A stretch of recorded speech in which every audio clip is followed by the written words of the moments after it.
He sold his mother's bangles to eat. Welcome to my channel. This is not a story about success or motivation. This is a story about survival, about the kind of poverty that doesn't shout but slowly eats away dignity, and about a sacrifice so quiet that the world never notices it. Stay till the end, because this story begins with hunger and ends with a truth that money alone cannot explain. The day his mother placed her bangles in his hand, the room felt strangely heavy. There was no argument, no discussion, no dramatic pause. She removed them slowly, one by one, her fingers shaking slightly as if each bangle carried a memory she was afraid to let go of. Those bangles were not decoration. They were her only security. The last thing she owned that made her feel she still had something of her own.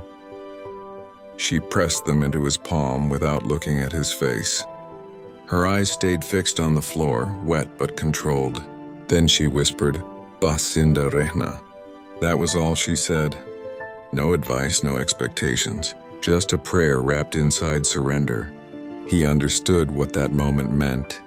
Selling those bangles meant crossing a line that could never be undone. It meant hunger had finally won over pride.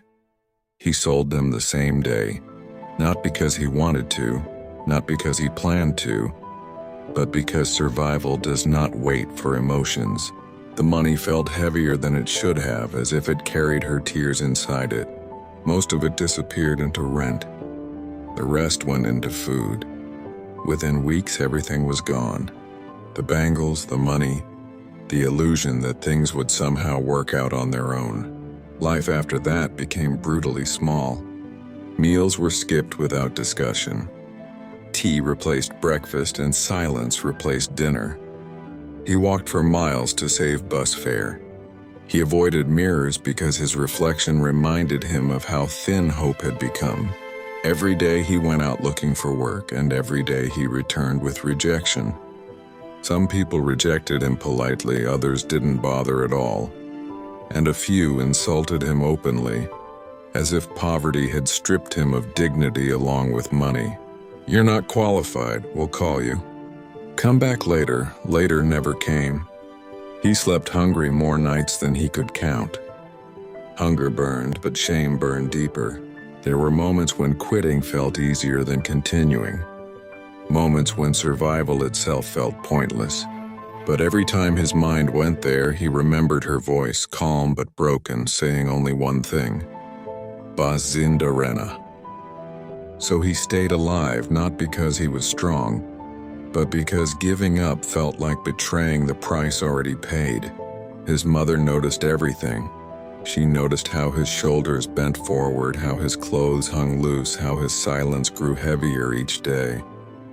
But she never complained. Mothers don't ask questions when they already know the answers.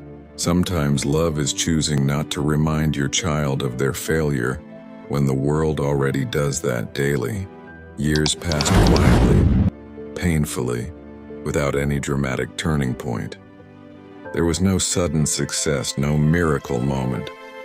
Just small jobs, long hours, late nights, and humiliation swallowed without reaction. He learned skills when others slept. He failed repeatedly. Progress was so slow it felt invisible, but quitting was no longer an option. He had sold his mother's bangles for time, and wasting that time felt unforgivable. Slowly, things began to shift. Not in a way that anyone would clap for, but enough to breathe. Work became steadier. Income became predictable. Hunger stopped visiting every night. One day, he took his mother somewhere without explaining where they were going. She followed him quietly, trusting him the way only a mother can. When they reached the house, she hesitated at the door and asked softly whose place it was. He didn't answer. When she realized it was hers, her legs weakened. She stepped inside slowly, touching the walls as if they might disappear, her fingers tracing the door frames and windows. Then she sat on the floor and cried louder than she had the night she gave him her bangles. He never bought her bangles again. He bought her something bigger, something safer, a home. That day he understood that the bangles were never lost. They were transformed into food, into strength, into time, and finally into dignity. Some money is not meant to be saved. Some money is meant to be spent so destiny can change its direction. Lesson: sometimes survival costs everything you have, and sometimes the bravest investment is spending what little you own just to stay alive long enough to rewrite your story.